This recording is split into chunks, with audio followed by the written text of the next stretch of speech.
Bismillahirrahmanirrahim. Alhamdulillahi Rabbil Alamin. Allahumma salli wa sallim ala Sayyidina Muhammadin al-Fatihi lima ughliq wal khatimi lima sabaq nasiril haqqi bil haqq wal hadi ila siratikal mustaqim wa ala alihi wa ashabihi haqqa qadrihi wa miqdarihi al-azim. Subhanaka la ilma lana إلا ما علمتنا إنك أنت العليم الحكيم ولا حول ولا قوة إلا بالله العلي العظيم. رب اشرح لي صدري ويسر لي أمري واحلل عقدة من لساني يفقهوا قولي أما بعد. Ma'asyiral hadirin jamaah yang dimuliakan Allah Subhanahu wa taala. Pada kesempatan pertemuan sebelumnya kita sudah membahas salah satu peristiwa yang terjadi pada hari akhirat atau pada pengadilan di hari akhirat. Kita sudah membahas tentang peristiwa hisab, peristiwa mizan, dan kemudian sebagian kita sudah bahas tentang syafaat. Yang kata syafaat itu artinya pertolongan. Dan pertolongan itu diberikan kepada orang-orang tertentu dengan izin Allah Subhanahu wa taala. Di antara mereka yang sudah kita bahas adalah para nabi dan rasul, itu memiliki otoritas atau hak untuk memberikan syafaat. Kemudian para malaikat pun memiliki hak untuk memberikan syafaat. Para syuhada, orang-orang yang mati syahid, itu juga memiliki hak untuk memberikan syafaat. Termasuk para alim ulama juga memiliki hak untuk memberikan syafaat, dan juga termasuk orang-orang soleh dari umat Nabi Muhammad sallallahu alaihi wasallam.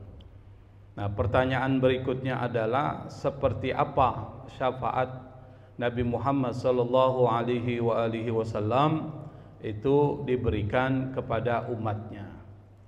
Kalau kita membaca kitab-kitab yang bicara tentang persoalan terkait dengan syafaat Nabi pada hari akhirat nanti, di dalam hadis-hadis tersebut itu bisa dipetakan ke dalam beberapa bagian. Syafaat yang pertama adalah yang diberikan oleh Allah kepada Nabi untuk umat Nabi Muhammad sallallahu alaihi wasallam adalah dalam bentuk syafaat. Nabi bisa memberikan pertolongan kepada umatnya masuk surga tanpa dilakukan hisab, tanpa dihitung. Kalau tanpa dihitung berarti amalannya sudah amalan orang soleh. Maka orang seperti itu karena tidak dihisab lagi langsung otomatis masuk surga. Informasi yang disampaikan terkait dengan persoalan ini adalah hadis Rasulullah sallallahu alaihi wasallam. Beliau pernah mengatakan, wa'adani rabbi, Tuhanku menjanjikan kepadaku, ayyudkhilal jannata min ummati, untuk memasukkan ke dalam surga dari umatku berapa orang? Sab'ina alfan, 70.000 orang. Bighairi hisab wala adab, tanpa hisab, tanpa adab. Ma'akul ya alfin, bersama setiap 1.000 orang, sab'una alfan, 70. Kita hitung aja tuh, kira-kira banyak gak tuh syafaat yang diberikan oleh Nabi Muhammad sallallahu alaihi wasallam kepada umatnya. Sekitar 70.000 orang, dan setiap 1.000 itu ada 70.000. Itu informasi dari Nabi. Syafaat yang kedua, ini syafaatnya itu adalah umat Nabi yang masuk ke dalam neraka tapi diringankan azabnya, yang nanti juga pasti akan dibebaskan dari neraka. Di akhir, pada saat perhitungan nanti Allah akan memberikan syafaat kepada semua umat Nabi Muhammad sallallahu alaihi wasallam. Itu di akhir. Syafaat Allah, Allah bantu semua masuk ke dalam surga. Jadi syafaat yang kedua dari Nabi Muhammad SAW kepada umatnya yang banyak dosanya. Mungkin kita-kita ini. Kita-kita ini yang mungkin banyak melakukan dosa-dosa besar yang kita nggak sadari tapi nggak taubat. Lalu kemudian meninggal. Sampai ke pengadilan akhirat diputuskan karena amalan keburukan kita lebih berat daripada kebaikan, maka diputuskan ente masuk neraka, disiksa. Nah, Nabi Muhammad SAW nanti akan memberikan syafaat dalam bentuk apa? Meringankan siksa. Termasuk nanti mengeluarkan dari neraka. Jadi siksa dulu, nanti baru dikeluarkan dari neraka. Kata Nabi, syafaati li ahlil kabairi min ummati. Syafaatku itu li ahlil kabair, buat orang-orang yang melakukan kabirah, dosa besar. Min ummati, dari umat Nabi Muhammad sallallahu alaihi wasallam. Jadi yang kedua itu. Yang ketiga, bagaimana kalau orang itu sudah masuk surga, ditinggiin lagi derajatnya. Kalau dia dapat surga misalnya VIP, kalau dinaikkan jadi apa itu? VVIP. Jadi very important person itu. Pertama kan cuma very doang satu. Dinaikin jadi very orang-orang yang sangat penting dinaikin tuh. Nah, syafaat Nabi itu nanti bisa begitu, dinaikin tuh. Ibarat kalau orang di rumah sakit kelas 2 misalnya. Kelas 2 ya. Lalu kemudian BPJS masuk kelas 1 tuh dinaikin. Mana lebih enak Pak? Kelas 2 atau kelas 1? Hah? Kelas 2 atau kelas 1? Hah? Kalau di rumah sakit, nggak ada yang enak. Ya, kalau di rumah sakit nggak ada yang enak. Tapi kalau hotel berbintang atau tidak berbintang? Bintang 5 atau bintang 7? Kalau bintang 7 minuman dong, obat tuh. Bintang 5 nya kalau bintang 7 puyeng kita. Semakin tinggi semakin enak. Makanya syafaat Nabi nanti kata Nabi disebutkan huwa alaihi salatu wassalam musyaffi fi jami'il jinni wal ins. Nabi Muhammad SAW nanti akan menjadi musyaffi, memberikan syafaat kepada siapa? Fi jami'il jinni wal insi, kepada semua makhluk jin dan manusia. Berarti jin ada juga yang muslim enggak? Ada. Illa anna, kecuali anna syafa'atahu, syafaat Nabi itu lil kufar, bagi orang-orang kafir. Apa bentuknya? Lit ta'jili faslal qada'i fayukhaffif anhum. Dalam bentuk apa? Menyegerakan terkait dengan peradilan. Nanti kan kita di padang mahsyar itu nunggunya lama. Dan bukan cuma sekedar nunggu, tapi keadaannya kacau, panik. Keadaannya itu begitu dahsyat. Keringat kita ada yang sampai ke sini, ada yang sampai melewati seluruh tubuh. Panasnya luar biasa. Paniknya luar biasa. Kalau seandainya menunggu dalam waktu yang sangat panjang, stres kita. Sama dengan kita berobat ke dokter, kalau nunggu terlalu lama stres juga. Nama seperti itu. Maka syafaat Nabi nanti di padang mahsyar itu adalah buat orang-orang muslim dan orang-orang kafir sama, li ta'jili faslil qada, yaitu menyegerakan terkait dengan proses peradilannya dipercepat. Dan kemudian meringankan bagi mereka apa? Ahwal yaumil qiyamah. Peristiwa-peristiwa dan huru-hara pada hari kiamat. Itu secara umum. Bagaimana buat orang beriman? Walil mu'minina lil afwi wa raf'id darajat. Bagi orang-orang mukmin nanti syafaatnya itu adalah Allah akan berikan maaf. Allah akan berikan ampunan, lalu kemudian dimasukkan ke dalam surga. Kalau orang itu sudah masuk ke dalam surga, maka kata Nabi wa raf'id darajat, dinaikin lagi tingkatannya. Dari yang enak menjadi sangat enak. Dari yang sangat enak menjadi sangat-sangat enak. Dari yang cukup menjadi lebih dari cukup. Dari yang istimewa menjadi lebih istimewa. Itu naikin. fa syafa'atuhu amatun liqaulihi ta'ala, syafaat Rasulullah ama, bersifat umum buat orang-orang beriman yang masuk surga yang kemudian ditingkatkan derajatnya. Kenapa? Liqaulihi ta'ala, dalilnya adalah firman Allah Subhanahu wa taala, wa ma arsalnaka illa rahmatan lil alamin. Kami, kata Allah, tidak mengutus engkau ya Muhammad illa kecuali rahmatan, menebarkan kasih sayang, lil alamin, bagi seluruh alam semesta. Itu yang ketiga. Yang keempat, syafaat Nabi itu mengeluarkan umatnya dari neraka. Asami Jabir ibn Abdullah yuhaddisu an Rasulillah sallallahu alaihi wasallam, apakah engkau mendengar Jabir bin Abdullah, salah seorang sahabat Nabi yang termasuk perawi terbanyak di zaman Rasul. Jadi di zaman Nabi itu ada 7 sahabat yang banyak meriwayatkan hadis. 7. Mereka ini termasuk adalah perawi yang masuk terbanyak. Kalau Abu Bakar tidak, Ali bin Abi Thalib juga tidak termasuk yang terbanyak. Tapi 7 orang ini, salah satunya adalah Jabir bin Abdullah, itu termasuk yang paling banyak meriwayatkan hadis. Yang pertama itu Abu Hurairah. Habis Abu Hurairah, Anas bin Malik.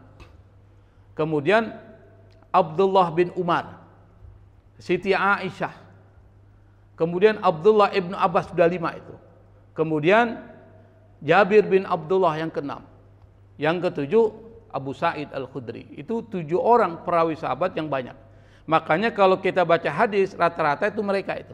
An Anas bin Malik radhiyallahu anhu, an Abdullah ibnu Umar, an Abdullah ibnu Abbas. Kalau disingkat an ibni Abbas radhiyallahu anhu, an Jabir bin Abdullah, an Abi Sa'id Al-Khudri. Itu banyak tuh. Yang lain sedikit. Tapi kalau mereka coba cari kitab-kitab hadis, periksa, rata-rata banyak yang meriwayatkan adalah 7 perawi dari kelompok sahabat. Ada yang bertanya, apakah engkau mendengar Jabir bin Abdullah yuhaddis an Rasulillah, meriwayatkan hadis dari Rasulullah SAW, annallaha yukhriju qauman minan nari bisyafa'ah, bahwa Allah mengeluarkan satu kaum dari api neraka dengan syafaat. Apa kata Jabir? Kata orang itu, na'am, ya, saya mendengar perkataan itu. Dari hadis ini bisa dikatakan nanti syafaat Nabi adalah mengeluarkan umatnya dari neraka. Maka untuk mendapatkan syafaat Nabi, kita udah jelaskan kemarin tuh.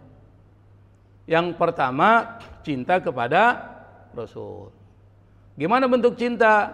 Ente selalu ngikuti apa yang dibawa oleh Rasulullah. Itu 1. Yang kedua, banyak menyebutkan nama Rasulullah di dalam qasidah atau di dalam pujian-pujian ataupun dalam bentuk selawat kepada Nabi. Yang ketiga, kalau habis azan baca doa.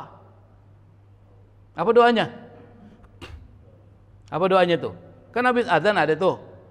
Nah, kalau kita mendengarkan azan lalu membaca doa, maka orang itu, kata Nabi, akan mendapatkan syafaatku pada hari kiamat.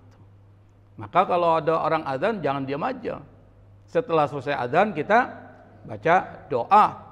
Meskipun kita berada di tempat lain, misalnya bukan di dalam masjid, kita dengar azan selesai, kita doa. Kenapa? Mudah-mudahan seperti yang dikatakan Nabi, orang yang baca doa azan setelah mendengarkan azan, maka dia akan mendapatkan syafaat Rasulullah SAW. Karena yang kita butuhkan nanti syafaat, Pak, hari kiamat. Amalan-amalan kita belum tentu. Tapi syafaat yang Allah berikan kepada orang-orang tertentu itu bisa memberikan bantuan kepada kita. Tetapi di akhir nanti setelah mereka semua memberikan syafaat, baru syafaat Allah Subhanahu wa taala. Dikeluarkan orang-orang beriman dari neraka, dimasukkan semua ke dalam surga. Setelah itu kekal abadi, tidak ada lagi kehidupan lain. Selesai. Dan orang-orang kafir disiksa terus. Khalidina fiha, kekal di dalamnya. Kalau ditanya kapan ujungnya, saat tidak ada ujungnya, kekal. Nggak perlu dipertanyakan lagi. Itu adalah urusan Allah Subhanahu wa taala. Selain nama-nama tadi yang diberikan otoritas hak kewenangan untuk memberikan syafaat, ada lagi syafaat diberikan kepada siapa? Pertama Al-Quran. Al-Quran. Iqra'ul Qur'an, kata Nabi, baca itu Al-Quran. Kenapa? Fa innahu ya'ti yaumal qiyamati syafi'an li ashabi. Karena Al-Quran nanti akan menjadi syafi', menjadi yang memberikan pertolongan pada hari kiamat. Makanya kalau kita tahu Al-Quran bisa memberikan syafaat, bikin program dalam diri kita. Apa programnya? Minimal 1 bulan khatam. 1 juz, bukan 1 juz, 1 kali khatam 1 bulan. Berarti 1 hari berapa? One day one juz, 1 hari 1 juz. Itu diprogramkan, bukan kita baca Quran biasa, program. Kenapa? Tujuannya ini nanti akan mendapat syafaat dari Al-Quran. Kata Nabi, as-siyamu wal Qur'anu yusaffi'ani lil abdi yaumal qiyamah. Puasa dan Quran itu bisa memberikan syafaat. Bisa dibaca yasfa'ani lil abdi yaumal qiyamah, memberikan syafaat bagi seseorang yang melakukannya pada hari kiamat. Yaqulu siyam, puasa itu berkata kepada Allah, ay Rabb, ya Allah, mana'tuhu ta'am wa syahawat bin nahar. Aku, kata puasa, membuat orang itu enggak makan pada saat siang hari dan menahan semua keinginannya pada saat siang hari. Fasyafi'ni fihi, maka jadikanlah aku memberikan pertolongan kepada orang itu, bagi orang yang puasa tuh. Maka jadikan puasa jadi tirakat kita. Minimal Senin Kamis, atau mungkin kalau kita mampu Nabi Daud, jadikan rutin. Bukan cuma sekedar puasa ikut-ikutan, Senin besoknya hilang lagi. Nanti Kamis, Senin kagak. Jadi gitu. Harusnya terus, itu namanya istiqomah, nggak boleh terputus. Nah, kalau kita bisa melakukan puasa terus-menerus seperti itu, maka puasa ini akan jadi syafi', penolong. Yang kedua, Al-Quran. Wa yaqulul Quran. Al-Quran berkata kepada Allah, mana'tuhun nauma bil-lail, ya Allah, aku membuat orang itu nggak tidur pada waktu malam. Fasyafi'ni fihi, maka jadikanlah aku sebagai yang memberikan syafaat, pertolongan kepada dia. Fayusyaffa'ani, maka orang itu diberikan hak untuk memberikan syafaat. Siapa mereka? As-siyam wal Quran, puasa dan Quran. Makanya rutinkan di dalam diri kita, jadikan puasa sebagai da'buna atau da'bus sholihin, kebiasaan orang-orang soleh seperti kita-kita ini. Itu satu. Yang kedua, jadikan Quran sebagai bacaan yang rutin dan programkan dalam hidup kita. Sekarang mungkin kita nggak programin, baca Quran baca aja, tapi kita programkan 1 bulan 1 kali khatam. Program saya 1 bulan 2 kali khatam. Makanya tiap 15 hari khatam, 15 hari khatam. Kalau dihitung 1 bulan 2 kali khatam. Itu jadi program yang saya canangkan udah lama, udah bertahun-tahun itu. Kenapa? Dengan harapan ini nanti semoga Al-Quran itu bisa memberikan pertolongan kepada kita. Yang berikutnya adalah syafaat dari anak yang meninggal. Mungkin ada dari kita punya anak masih kecil meninggal, maka anak yang meninggal ini nanti akan memberikan syafaat kepada siapa? Kepada orang tuanya.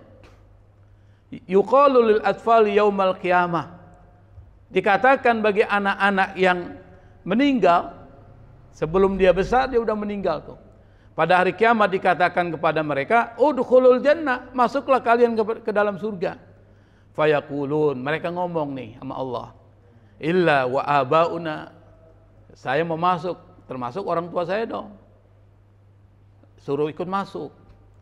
Fayaqul, Allah berkata, udkhulul jannata antum wa abaukum, masuklah kalian ke dalam surga, kalian dan orang tua kalian. Enak gak tuh Pak? Tapi enak gak punya anak masih kecil meninggal? Jangan sampai.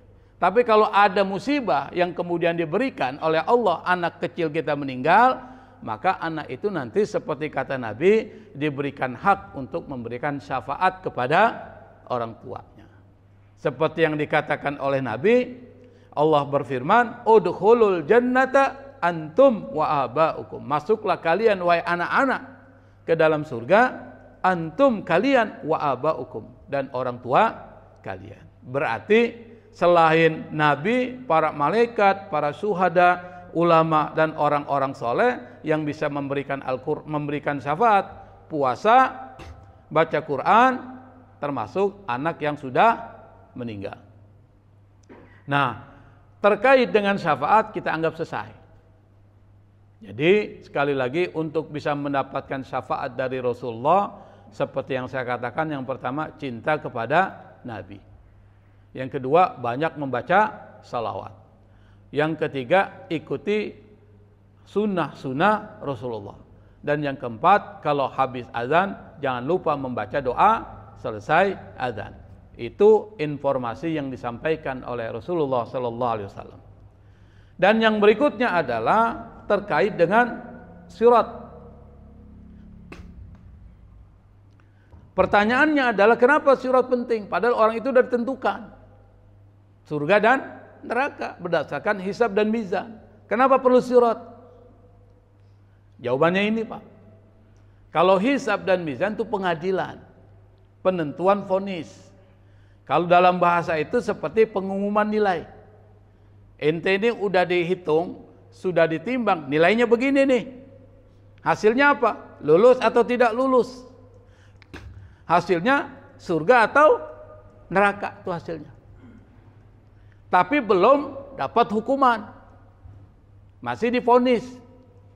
Bapak misalnya ujian, pas diuji ternyata nggak lulus, dikasih tuh nilainya, tidak lulus, nilainya lulus, tapi belum diberikan sanksi.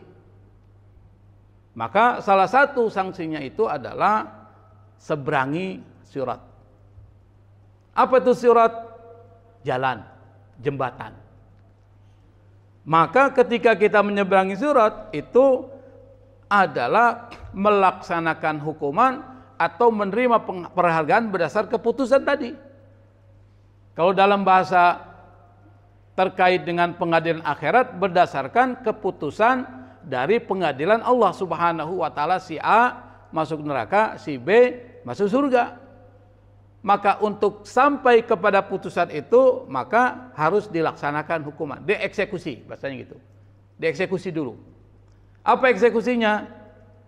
Menyeberang jembatan. Nanti kita jelaskan jembatannya seperti apa nih.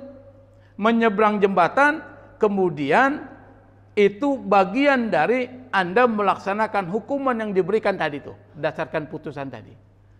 Bagi yang tidak lulus, di situ akan dieksekusi hukumannya. Bagi yang lulus, di situ akan diberikan penghargaan.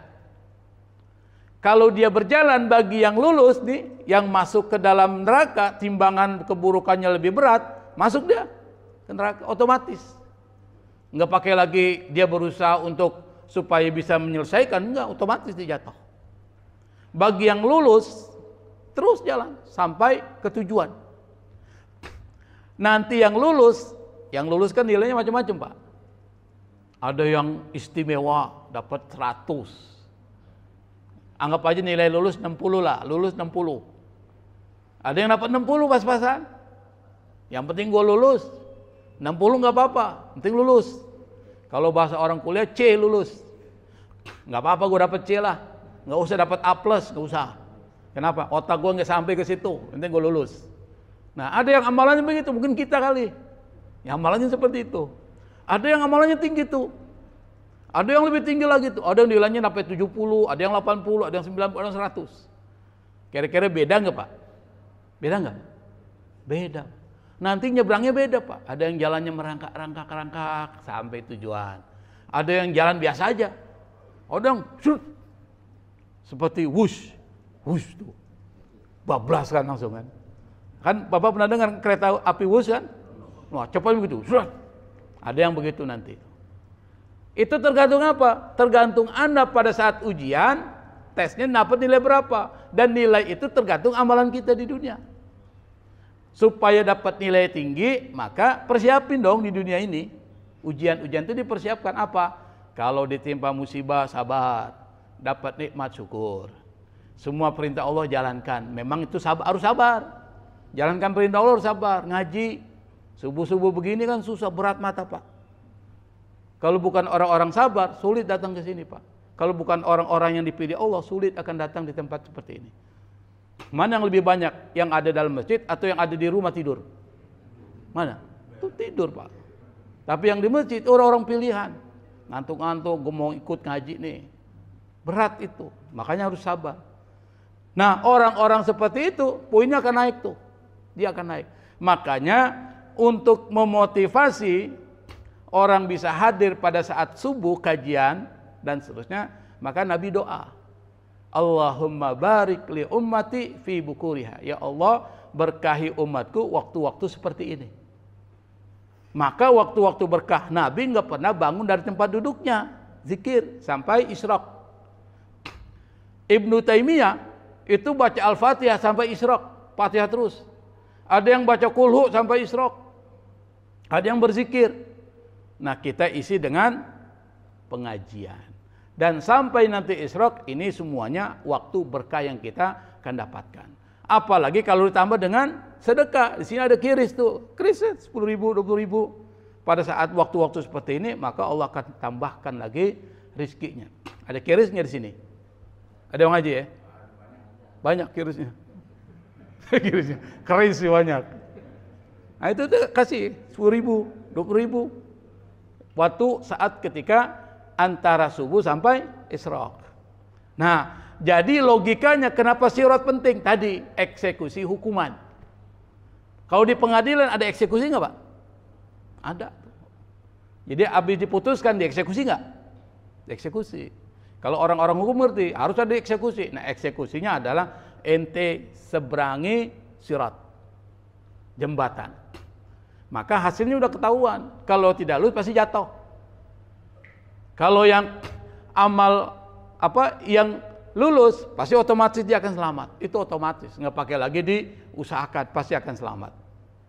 Nah, kenapa orang beriman juga menyeberangi sirat lalu kemudian jatuh nanti kan dikeluarkan lagi dari api neraka? Kenapa? Jadi kita mungkin pada saat ketika ditimbang, ada nggak amal keburukan kita? Ada nggak Pak? Ada tuh. Nah, amal keburukan dengan amal kebaikan lebih tinggi, tapi amal keburukan masih ada. Maka yang terjadi adalah ketika dia seberangi sirat, dia jatuh, dicuci itu di dalam api neraka. Maksudnya apa? Mungkin masih ada noda-noda kecil atau kelalaian yang belum sepenuhnya terhapus, maka menyeberangi sirat yang menegangkan dan menakutkan ini berfungsi sebagai pembersihan terakhir. Dibersihin. Kenapa? Karena surga buat orang bersih. Kalau masih ada kotoran, bersihkan. Bagaimana bentuk proses pembersihan? Pada saat ketika menyeberangi sirat itu ada rasa takut, ngeri, dan seterusnya, yang semuanya itu merupakan beban buat orang beriman. Maka kemudian dengan melakukan itu, maka dosa-dosa kecil yang terakhir itu akan terhapus dengan sendirinya dan menjadi bersih dengan sendirinya. Maka orang itu nanti akan masuk ke dalam surga. Kenapa? Surga nggak boleh buat orang-orang yang masih kotor. Surga itu buat orang-orang bersih. Kalau ada satu noda yang masih tersisa, nggak bisa dimasukkan ke dalam surga, dibersihin dulu. Baru kemudian dimasukkan ke dalam surga. Pertanyaannya apa tuh sirat? Nah, ini yang kita bahas dalam rukun iman bagian kelima. Ini kita bahas rukun iman kelima itu sampai hampir 20 kali pertemuan kalau nggak salah ini.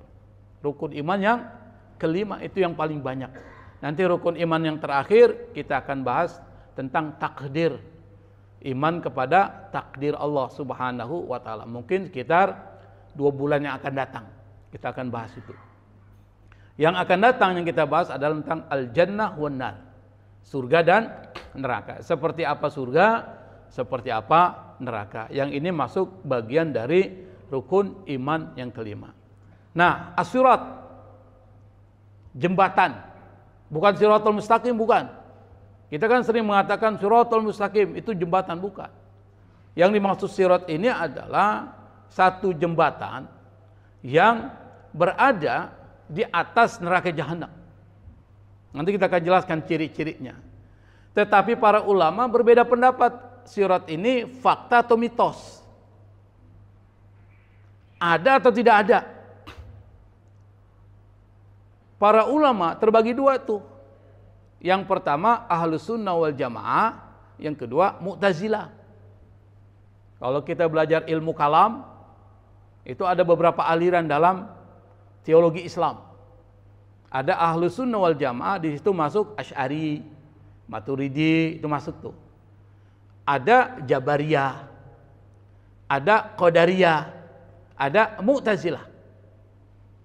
Yang percaya tentang adanya as-sirat pada saat ketika hari akhirat nanti adalah ulama Ahlus Sunnah wal Jamaah. Di antara mereka adalah pendiri mazhab Asy'ariyah, yaitu Abul Hasan Al-Asy'ari. Kita semua ini Pak yang hadir, karena kita belajar sama guru-guru kita, tauhidnya itu Asy'ari. Saya beritahu tauhid kita ini Asy'ariyah. Jadi bukan Mu'tazilah. Kalau tauhid kita Asy'ari, maka kita percaya as-sirat itu fakta yang ada pada saat nanti di hari akhirat. Kata Abul Hasan Al-Asy'ari, saya kutip dari kitabnya, dia mengatakan, qala Abul Hasan Al-Asy'ari, berkata Imam Abul Hasan Al-Asy'ari, pendiri mazhab Asy'ariyah, fi risalatihi, dalam risalahnya, ila ahli sagar, kepada satu penduduk, ajma'u, mereka sepakat, ala anna sirata jisrun mamdudun ala jahannam yajuzu alaihi al-ibadu biqadri a'malihim wa annahum yatafawatuna fi sur'ati wal ibta'i ala qadri dzalik. Kata Abul Hasan Al-Asy'ari, para ulama sepakat bahwa sirat itu adalah jembatan jisrun. Jisrun itu jembatan. Mamdudun, yang terhampar. Ala jahannam, di atas neraka jahannam. Yajuzu alaihil ibad biqadri a'malihim, yang dilewati oleh para hamba tergantung amal perbuatan mereka. Kalau amalannya itu adalah amalan yang bagus, maka lancar dia akan jalan. Tapi kalau amalannya kurang bagus, bisa jadi dia akan tergelincir dari jembatan tersebut.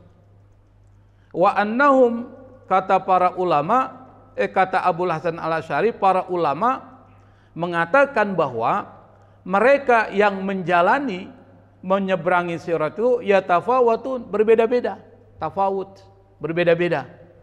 Fi sur'ati, terkait dengan cepatnya dia menjalani, menyeberangi jembatan itu, wal ibta, lambatnya dia menyeberangi jembatan tersebut. Kenapa bisa berbeda dalam kaitan dengan kecepatan dan kelambatan? Tergantung dari amal perbuatan mereka. Kata Ahlus Sunnah wal Jamaah, sirat itu ada karena ada dalilnya. Apa dalilnya? Dalilnya itu adalah Quran. Tetapi memang tidak disebutkan secara harfiah tentang sirat itu. Tapi dalilnya adalah surat Maryam ayat 71 sampai 72. Wa in minkum illa wariduha kana ala rabbika hatban maqdiya thumma nunajjil ladzina taqaw wa nadharu dhalimina fiha jithiya. Tidak ada satupun dari kalian kecuali akan sampai kepada itu hak. Hak ini, kata para ulama tafsir sebagian dikatakan itu maksudnya adalah as-sirat. Pasti akan sampai kepada jembatan itu. Kemudian kata Allah, nunajjil ladzina taqaw, kami akan selamatkan orang-orang yang bertakwa. Jadi orang-orang yang bertakwa yang menjalani perintah Allah Subhanahu wa taala itu pasti akan diselamatkan dari sirat.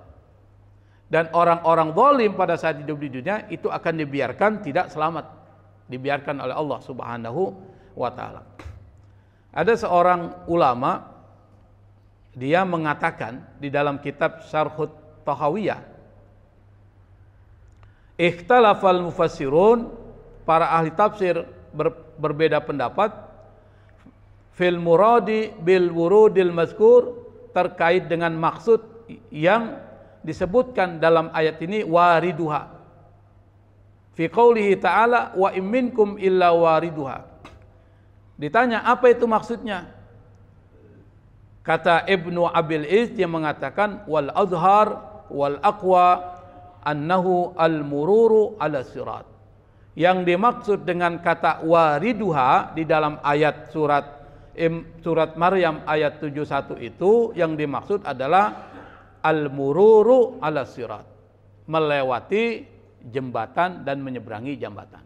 Berarti kata ulama Ahlussunnah wal Jamaah, terutama Asy'ari, mengatakan bahwa sirat itu adalah ada nanti, pasti akan ada.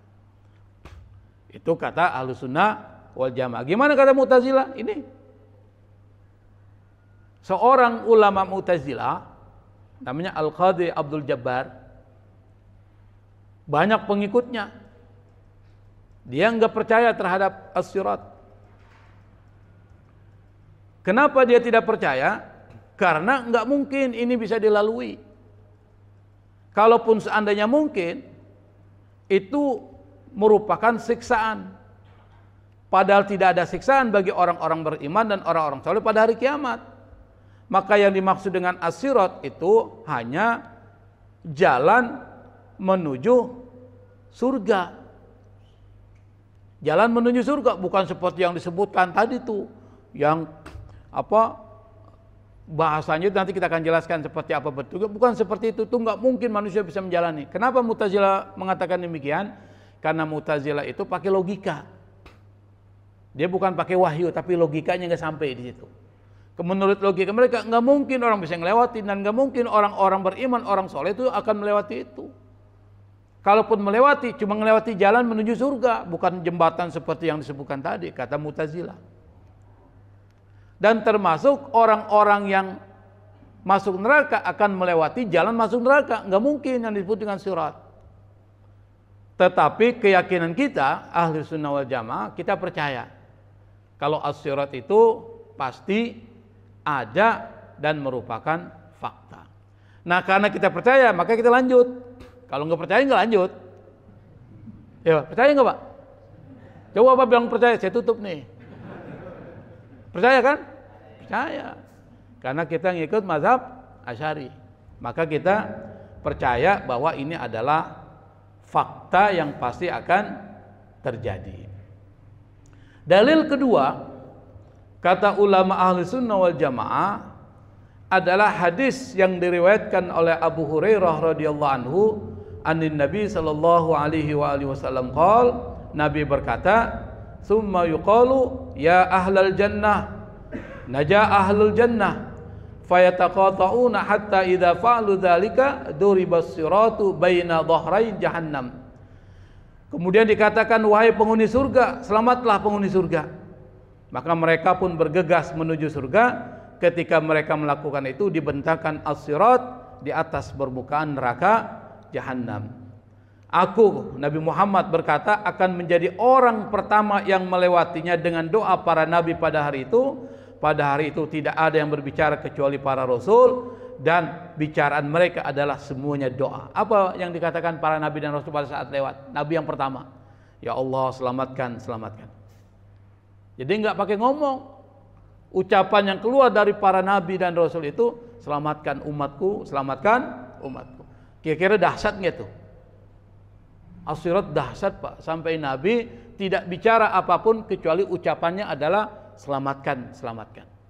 Kalau nabi mengatakan demikian, berarti ini bukan peristiwa biasa ini.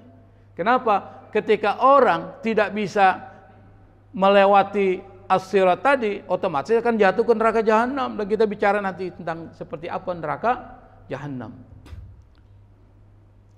Apa ciri-cirinya?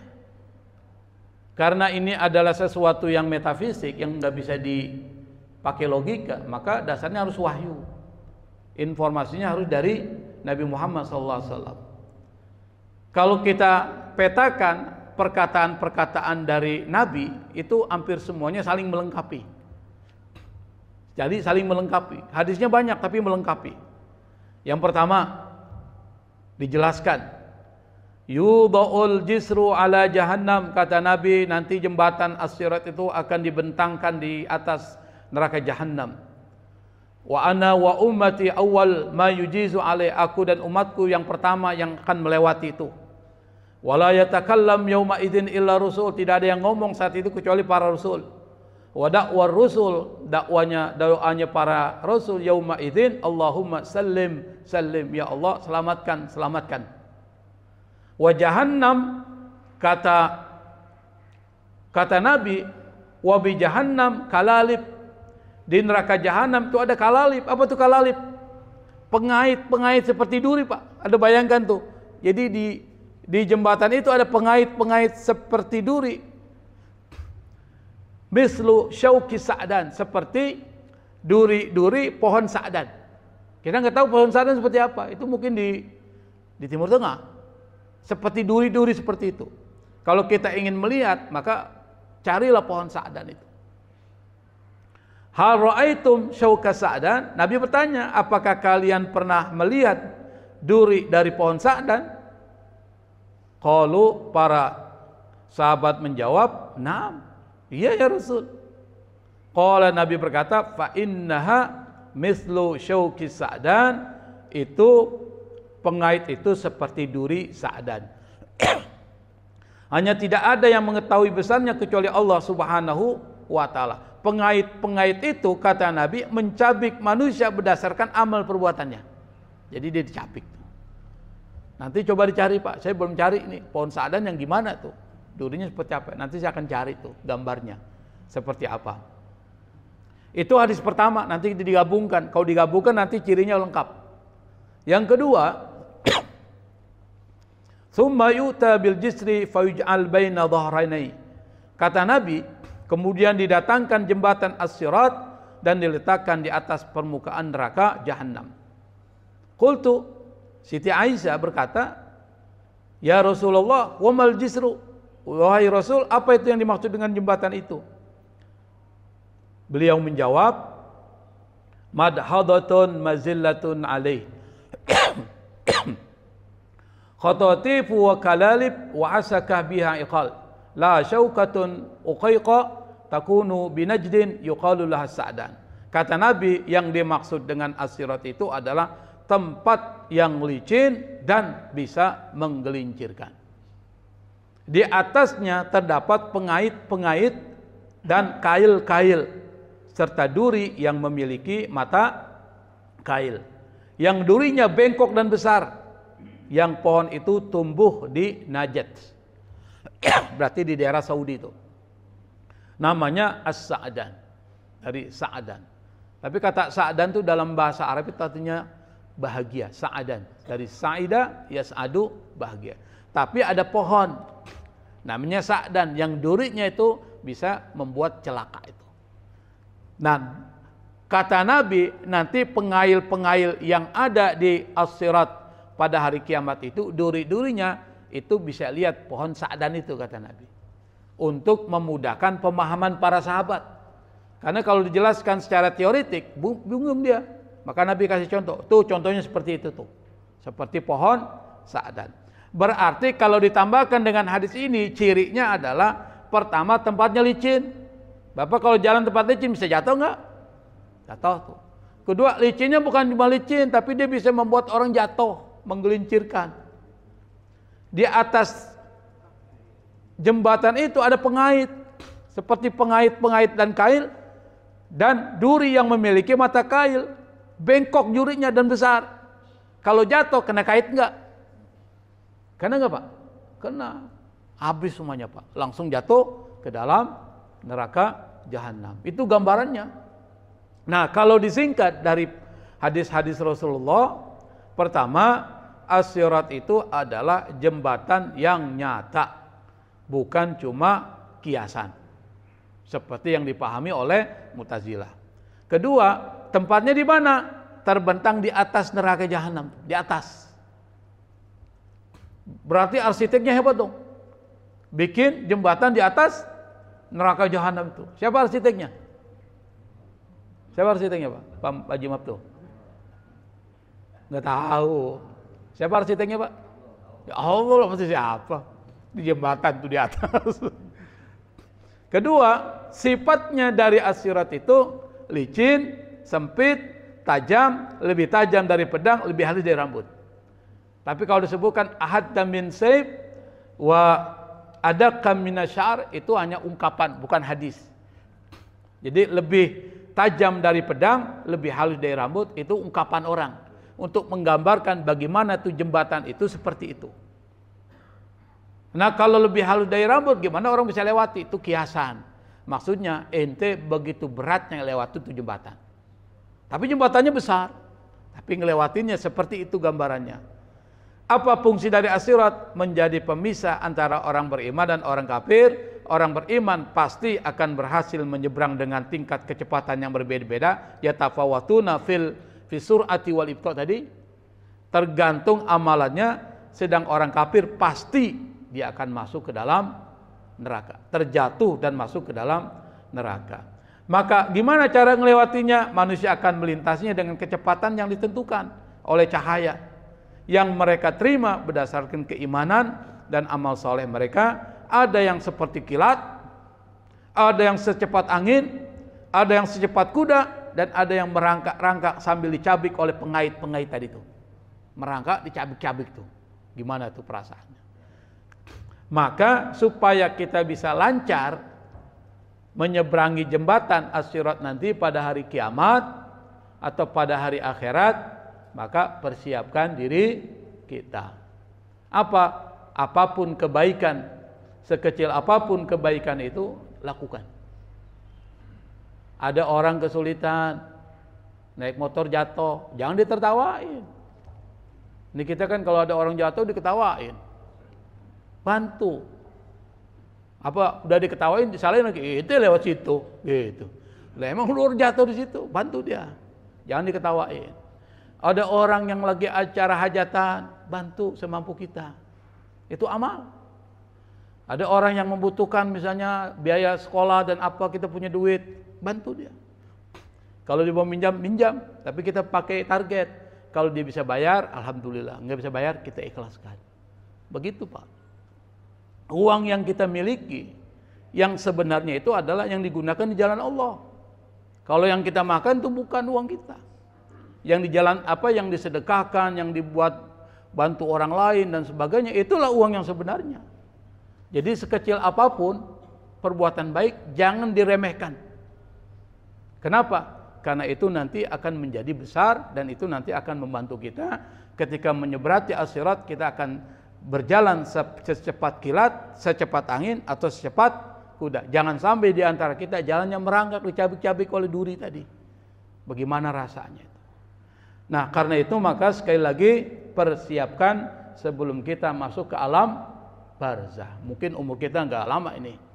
Ada yang 10 tahun, 20 tahun mungkin. Kalau saya lihat di sini sih ya 10 tahun lagi lah, nggak lama nih. Udah tua-tua semua ini.